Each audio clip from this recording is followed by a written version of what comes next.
This is the No More Wasted Days podcast, and we're your hosts, Sarah Kaufman Bradstreet and Heather PG. Grab your favorite NA drink and listen as we share vulnerable stories so you never feel alone on your alcohol-free journey. And gain insights from us as we break down our most used tips and strategies that have kept us alcohol-free. It's time to break free from wasting any more of your days to the drinking, blackout, hangover cycle. Welcome to the No More Wasted Days podcast. I'm one of your hosts, Sarah. And I'm Heather. And today we have a very special episode for you because Heather has just celebrated her 3-year alcohol-free anniversary. And she is going to share 3 things that she's learned so far. And you have to hang on to the very end because the last one that she'll share is definitely the best one. So I'm excited to dive into this topic. But first, Heather has a pretty funny story to share with us. Yes. So welcome back to the pod, y'all.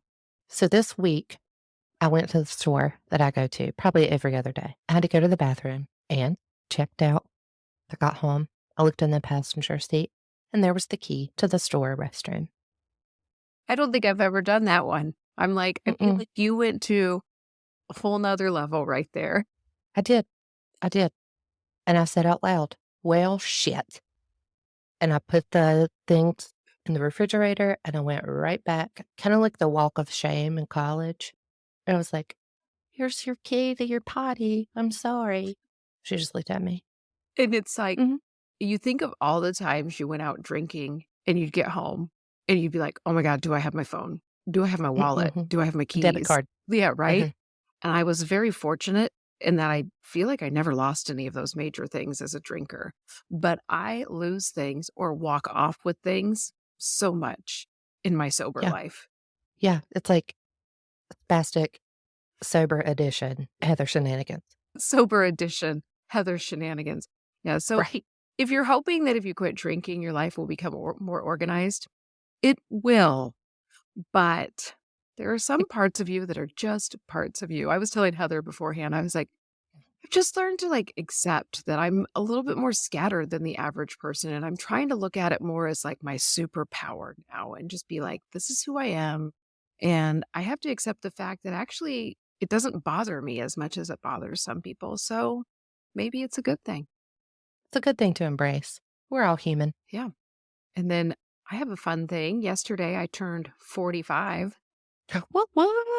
Which I shared on social media, and I had a lot of people tell me, I thought you were a lot younger than that. So thank you to those kind souls. Yeah. Because I was definitely leading up to the birthday thinking, oh my God, I'm really old. Like I'm definitely hit the halfway point, or this could be the halfway point of my life, right? And it just was kind of hitting me like I wasn't super excited leading up to the birthday. And then luckily I got really excited the day before. And I am knowing now that 45 is not the end of the road, everybody. And it was an amazing sober birthday. It is my 4th sober birthday. I've almost been sober now for 5 years, but I quit right after my 40th birthday party. So it's like I am one behind on those. But man, sober birthdays are the best. Sober celebrations are the best. I just think of all the times as a drinker when I would oh, it's my birthday. Well, I'm going to drink all day. I would probably try to do all the things we did yesterday, which we went on a hike. We sat in the hot tub. We hung out with our kids when they got home, had cake, ice cream, all the good stuff. But I would have done it all with drinking. It would have been like, let's go out to eat first and have mimosas before the hike. Let's bring a beer to have once we get to the viewpoint. Let's, when we get home, be sure we're drinking in the hot tub. And that progression of drinking through a celebration day would always end in me being unhappy. It would end in this train wreck. Sometimes I'd end crying. Sometimes I'd end up mad for stupid reasons that I couldn't even explain the next day. And it was just a joyful, relaxed, and calm day. It was great. And you feel good this morning? Yeah, I feel great. And we went on an 8-mile hike. I mean, I'm a little bit could go for a nap at some point today, but it's not because I'm hungover. I just feel renewed. I feel great. And that's how you should feel after a celebration. You should feel like that. So, well, happy birthday. Thank you so much. It was a great day. And now we get to really dive in. Let's do it. Before we dive into talking to Heather all about celebrating her 3-year alcohol free anniversary, we want to invite you to join the Daymakers community. It is open for you to join at any time. You can do a week-long trial for just $7, which is way less than a bottle of wine, I have found out. Yes. Especially if you're out to dinner. Whoa, prices have gone up a lot since I quit drinking. But you can try it out and you get to do weekly group coaching calls with Heather and I, where it really is like you're getting that close connection to both of us and the other members of our community. We do things like a monthly book club, we have monthly habit trackers, a private message thread. So it's just a cool thing to check out. If this sounds like the support you need on your alcohol free journey, or maybe you're sober curious, come check us out and see what you think. Yeah. Come on, y'all. All right. Are you ready to talk all about your 3-year alcohol free anniversary? I'm ready. And what led me to this moment. So, yeah, let's Yeah. go. Yeah. I know. She's I'm really excited, you guys, because Heather has her whole story leading up to quitting drinking in this episode and just so many things. But first, I just want to know, do you celebrate on your soberversary? Like, did you do something fun or do you just kind of acknowledge it quietly within? Well, both. So, I saw some clients, which was really cool to be able to help folks one on one with this very same issue that we share in common. And I had vegetarian pizza, brownies, and just relaxed and watched TV, which may sound really boring, but previously I had gotten 2 new tattoos. I got my hair done. So it was kind of an ongoing month-long celebration, if you will. I really like that. I did tell my husband we have ours coming up like in a month now. And when we were out on our hike yesterday for my birthday, I said, I want to do the same thing for our 5-year alcohol free anniversary. Like it's a big deal. So I want to celebrate like it's a birthday. Yeah, to me, it's as important, if not more, than my actual birthday. And I'm sure you did some reflecting, which we'll talk more about in the episode. But before we move on to that, did 3 years feel any different than hitting the 1-year mark or the 2-year mark?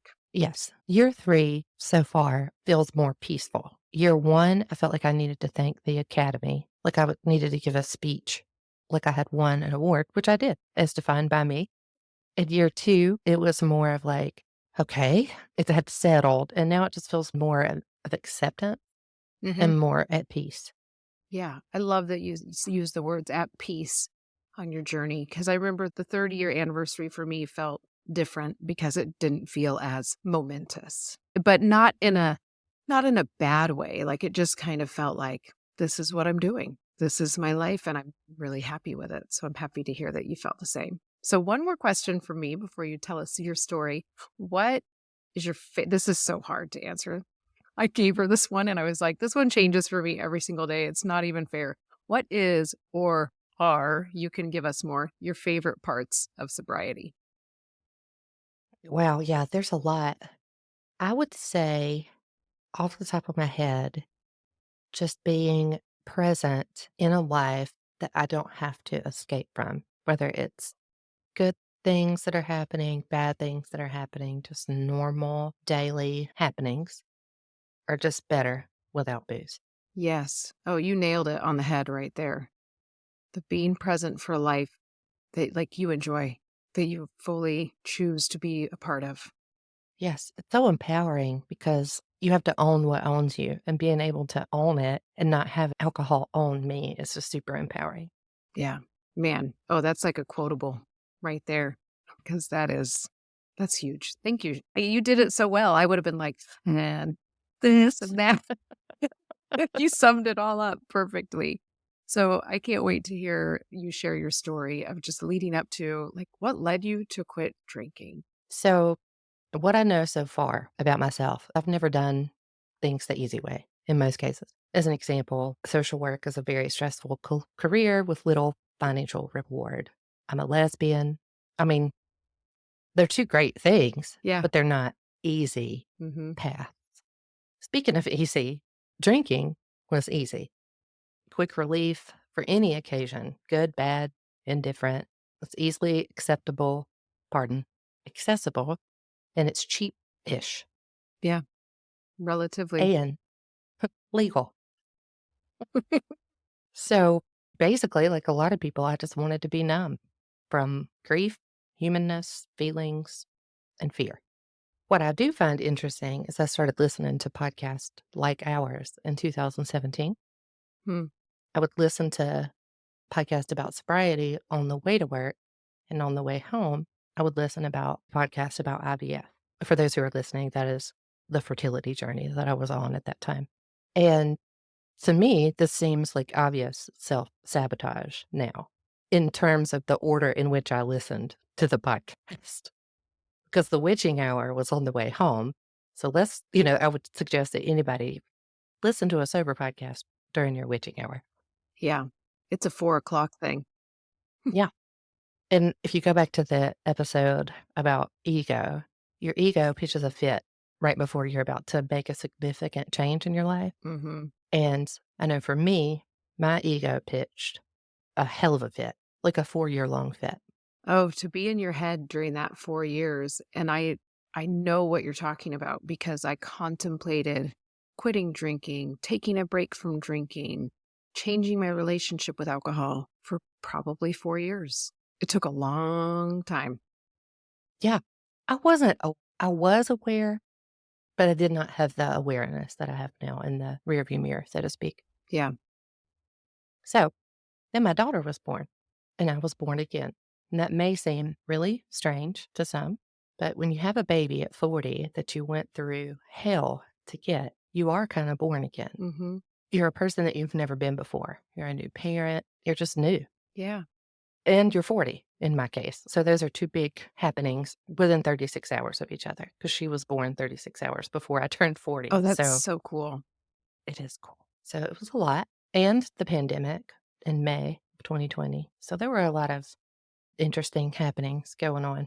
Oh, I'm like, I have so many questions about having a baby during the pandemic, and if you like, the nurses probably all had masks on and just Yeah. what a crazy experience. So, like, Yeah. to add to an already huge, and I don't wanna say traumatic thing because birth is really normal, but it is. It's like a huge change in your life overnight, and then to add to it, we're in a worldwide pandemic.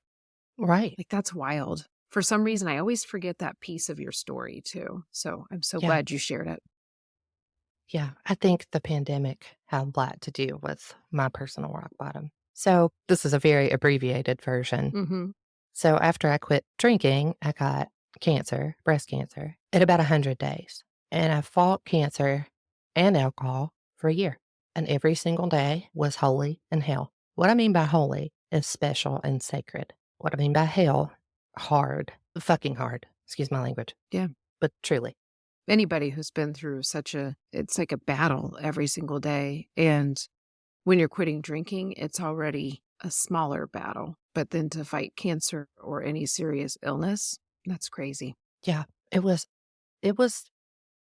life changing to say the least. Yeah. It's definitely true that, or proof that two things can be true at the same time, like holy and hell. Mhm. And my drinking story is not that significant, honestly. I want y'all to keep listening because, as they say, if you keep listening about other people's story, you'll hear your own. I started drinking some in high school and college. It wasn't until my mid 20s that I started drinking a lot. My first love, he was very sick and we split up, and I used that as an excuse to party. And to me, that meant you drink all the vodka and do the cake stands and dance on your coffee table, the crazy things that we do. So that remained pretty consistent. Like sometimes I would drink more than others, it ebbs and flows. And insert some grief. My first love passed away a year and a half later. My dad died. And I was acutely aware that I was numbing the grief and the feelings with alcohol. Yeah. And like you said, it's easy. Yeah. Yeah. It's cheap, easy, socially acceptable. Mhm. And I did not realize that I was using alcohol as much as I was, honestly. I knew it, but I didn't know to what extent Yeah. in terms of a coping mechanism. So I found No More Wasted Days on TikTok. I think it was in January of 2021. It might have been December of 2020. I don't remember because I was drunk. I don't remember joining like the big Facebook group with No More Wasted Days, but I'm very glad that I did. And like a lot of people listening to the podcast, I started lurking and asking questions and reading a lot of posts. And on April 11th, 2021, that was my last day or first day as a non drinker. Amazing. So cool, Heather. Like you have such an amazing story. And I know people will find themselves somewhere in there because it Yeah. is kind of when you say that you couldn't even see how much you were drinking as a drinker. I think that hits home for a lot of us because I always tell Mhm. people that. I'm like, I felt like it was normal. And then when I stopped, I was able to go, oh, because I finally started seeing other people not drinking. And I was like, oh, it's not that everybody's drinking, it's that I had my drinking goggles on. Yeah. And you attract people that you have commonalities with. Yeah. So if you look at your circle and they're all drinkers, that's just going to further justify your drinking Yeah. because then it's even more normalized. So April 11th, 2021. I think the day chose me because it was a Sunday. It wasn't like I'm going to quit drinking tomorrow type of mindset. The first 3 days were absolutely terrible. Day 3, hands down the most difficult. I will never forget it. I rage cleaned my daughter's playpen area.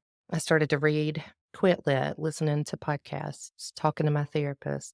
I joined an additional sobriety group just to have as many resources as possible because on day 3, I was like, "Just Lord, this ain't that." Like, I need constant support at my fingertips to make it. And like I've said before, it was like walking around with sea legs after a cruise in terms of feelings, like a big raw nerve trying to be a people in the world. Yeah. It's a crazy thing too because other people don't know you're doing it. It's like, I Right. mean, people do. You had told your therapist, you were part of the 30-day challenge, you were part of another sober community. So people knew, right? But Yeah. a lot of times the people closest to us don't know. I'm sure Martha knew, your spouse, Hmm. but it's kind of like for me, that's all it knew. Me and Ryan, we were on a little journey. And for you, it's you and Martha, and she knew. But it's Hmm. like otherwise, it's just quiet. So you just really do feel like, oh my God, you're like exposed. Like when you say it's like you have no skin on, it's just the perfect description in so many ways. Yeah. And I think it's wise to not tell a whole lot of people because you're trying to manage your own reaction and response. Hmm. Adding another layer to that with telling a lot of people can be really overwhelming. It may not set you up for success, or it may. Yeah. I just think trying to manage other people's reactions when you don't even know your own reaction could be really challenging in those first couple days. Oh, yeah. That's what I tell people all the time too. Like, I was just learning even if I was really quitting forever. Like, Yeah, I couldn't tell other people because I wasn't sure myself. right. You had a book that you read that was kind of a game changer for you. Yes. I read The Unexpected Joys of Being Sober by Catherine Gray. And it had, like, halfway through, it had a list of things to do. But I love a list. And I needed to stay busy. So I did every single thing on the list. And one of those was go to the doctor. And I did. And then I got diagnosed with breast cancer. Yeah. Because you did your yearly, you got your blood work done, and then they said, oh, you need to have a mammogram. Let's get you all set up. Yeah. And I was so proud that my liver function tests were good for the Hmm. first time in years. So I was like, woohoo, look at me. And then I got the call about my mammogram. Crazy. That is so crazy. Like, I feel like I'll Yeah. always remember the day that you just messaged me and told me. So it's Yeah. wild. It most certainly is. So before I finish the rest of the story and tell you the 3 things I've learned so far, I want to invite you to check out the link in the show notes and consider one on one coaching with me. We can chat a lot about this stuff. This resonates for you. Hit the link and let's connect. Yeah, it can be a great thing to do. And as you're listening to Heather, you can hear like she had so many different support systems set up with the therapist, 2 different sober communities. So Heather can be one of your support systems. If you feel inspired, check it out. All right. I'm going to let you continue on. Okay. So, as I said before, battling breast cancer as a new mother, a new sober person was very, very hard. When I entered my story, so to speak, I talked about, not doing things the easy way. Yeah. Well, here we go. You just went in your traditional path. Right. So, a lot of people say, well, how did you do it?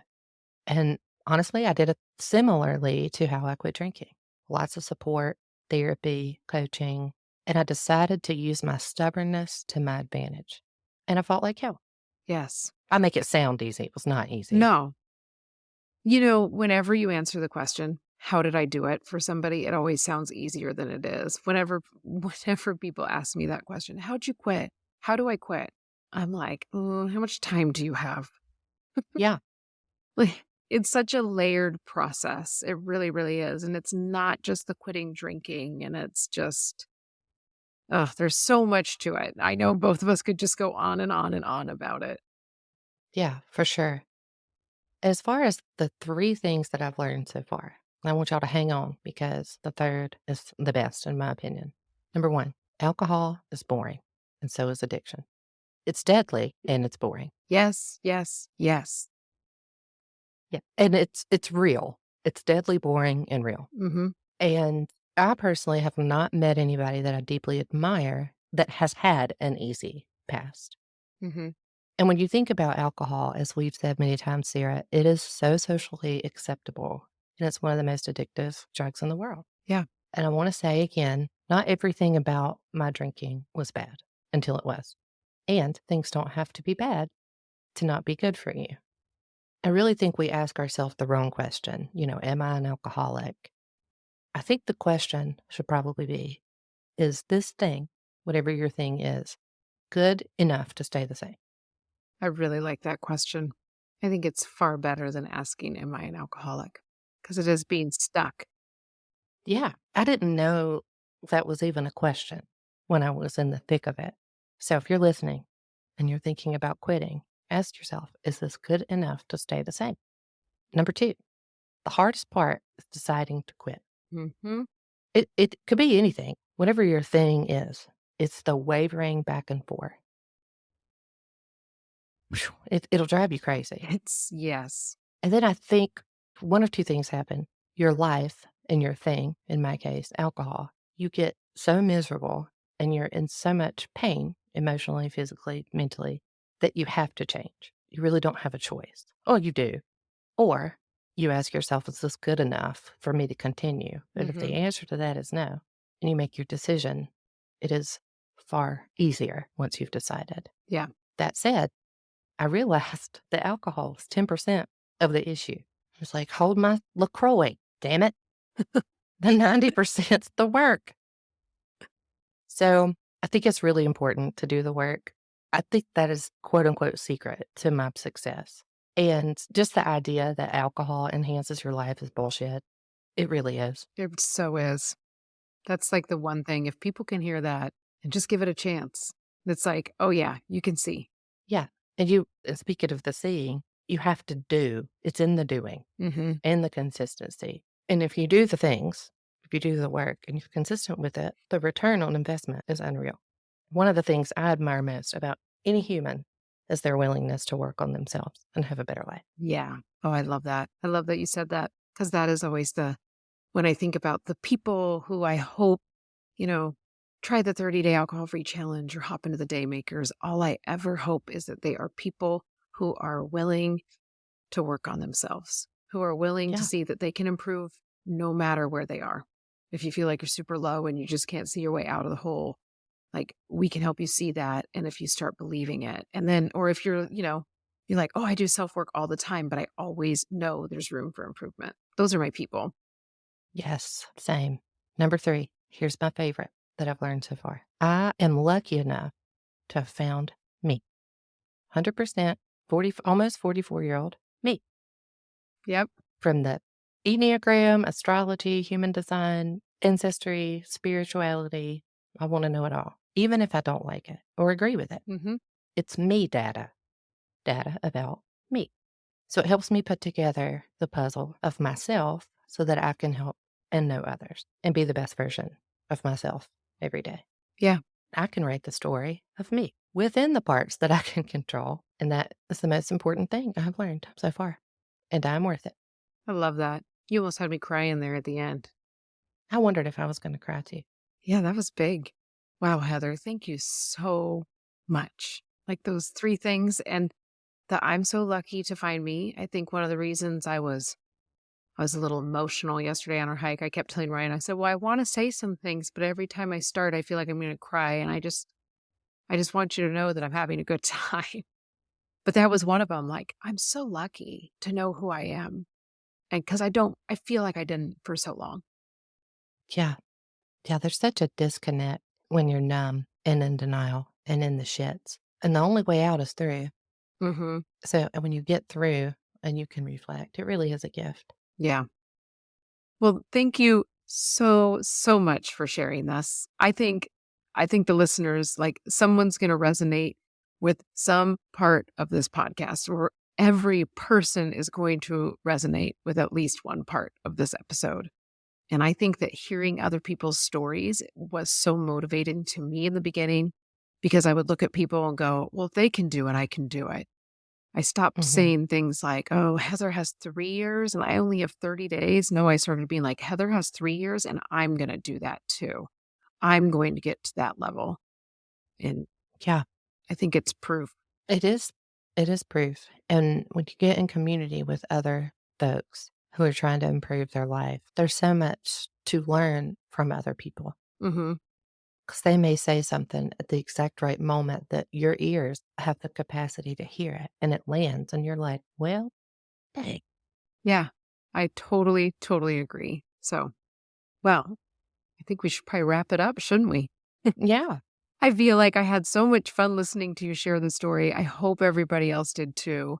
And if you guys, if this resonates with you, if you are enjoying this podcast, the easiest way to support us, and it's totally free and takes very little time, is to go hit the rating button. So give us a rating. I'm in a little push right now for us to get 100 ratings. So I don't know what we'll be at by the time this one airs. Yeah. But man, if we get to 100, then I've got a new goal set. If you're looking at the ratings and you're like, well, she already got there, then well, no, keep them going, because it is the thing that tells the podcast algorithms, like, people like this. Let's share it with more people. So it is one of the best ways to support our podcast. Definitely. Leave us a rating and a review and share this with a friend if you think it may resonate with them. Yeah. And be sure to check out all of our links in the show notes and go follow both of us on social media. And we hope to see you on the next podcast. Yep. Bye, y'all.